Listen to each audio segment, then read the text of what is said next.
Coach, Tomas, it looked like for a while, he took a little while for him to find it. Then he has the, bases loaded situation. He works his way out of it. It seemed like he kind of got going after that. But you look at the box score, 5 hits, 3 of them on the infield. How do you kind of characterize his performance today? I thought it was really, really gutty and tough that, the second inning where they got 3 hits and had bases loaded, no outs. And I thought,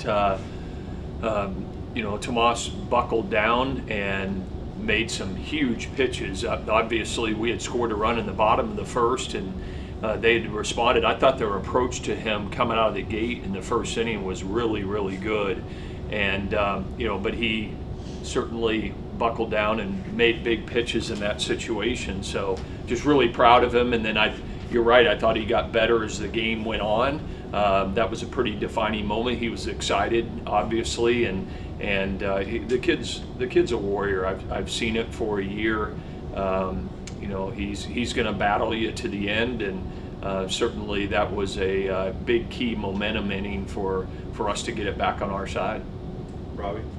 Asked you yesterday y'all's approach and been kind of a doubles team, and you talked about the weather warms up. A lot of those doubles are probably going to get out. You had 4 home runs today, even the season total. Yeah. What did you think about the offense and kind of coming alive there in the latter innings? Well, I thought the offense was really good, and certainly it was good to see Noah Sullivan get his first. And listen, the home runs are going to come. You can't go up there intentionally trying to deliver that kind of result. That comes from just taking a good aggressive swing, and which I believe that our guys have been doing. And certainly to see Jacob Parker get his first one was great. That was basically a line drive out of here, and that'll continue to show as we move forward. I was just, as you guys know, a week ago or so, I was just really concerned about what are we competing with 2 strikes enough, and I've seen improvement on that, and certainly it's seen improvement on more consistent aggressive passes in the batter's box. So you have to hit doubles and you have to hit home runs to win at this level, and we've got guys that are certainly capable of doing it. Sam? Brought in 2 straight pinch hitters there in the 8th inning off the bench. Just how proud of you just to see those 2 guys come off the bench and finish the game like that? Well, very proud of them. I spoke about Peter Marchand before. I think he's a very aggressive hitter and is going to do great things in this uniform. And Blake Bevis, was certainly a good matchup, and proud of him that he got one and into the ball game. He's a big, strong, physical kid. He's here for a reason. And have certainly a lot of confidence in Blake. Their starter's a left-hander tomorrow, so I'm sure he'll be in there tomorrow, and he's earned that opportunity. Steve? Ryder Woodson has kind of been a tough luck hitter. He's barreled up a lot of balls and didn't have a lot to show for it. Kind of a similar situation today. He gets 2 hits, but he has that sinking line drive to center.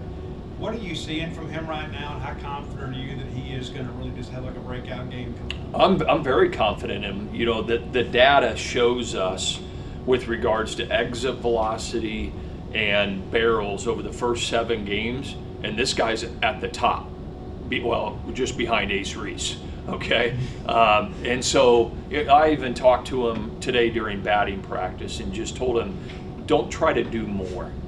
He's been on the barrel very, very consistently, and the game comes back around to you. And then all of a sudden, he hits that ball to left field. He needs to run out of the batter's box, but that all of a sudden that bloop single happens. And that's the way the game is. If you play it the right way on a consistent basis, it's going to come back around to you. And that bloop hit made up for all the hard hit balls that he's had. And I just really like his approach in the batter's box, and think he's doing a nice job, and he's going to be a very, very good player. And I talked to the team after the game, all of our hitters, like, listen, I'm not about the showmanship and guys so-called showing themselves on the home runs. If you do that, you better for sure get it.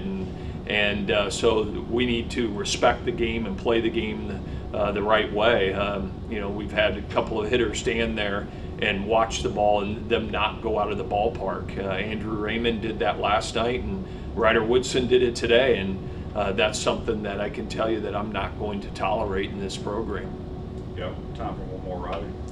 Coach, I know year to year every team's different, so that doesn't really carry over. But this program has lost a lot of games by letting little things really unravel them. Sure. Y'all had some of those today, and it seems like you just bounced back from that pretty easily. I mean, what have you seen from your team in being able to handle those issues, whether it be a base running mistake or Tomas had the bases loaded and got out of it? I mean, what have you seen from your team in that? Well, I've seen in the young season some really good poise, right, which is a great quality for a team to have. That I've been preaching to them for 7 months that things are not always going to go your way or our way. It's the game, and it's how you handle adversity. I believe ultimately in life we're all judged by how we handle adversity, and the game of baseball is a small microcosm of life. And I've been drilling it into their head for 7 months that you're going to have 3 bad at bats, but when your team needs you in your 4th at bat, you need to come up and have your best at bat of the game. Or Ace Reese mishandled a ball in the infield, and then he was ready for the next one and turns the double play. It is not going to be easy. We're going to make mistakes. We're going to make base running mistakes. We're going to make errors. We're going to walk guys. Everybody does. But ultimately, we'll be judged by when we're challenged when those things happen. And poise is an incredible quality for a player to have, a team to have, and a coach to have.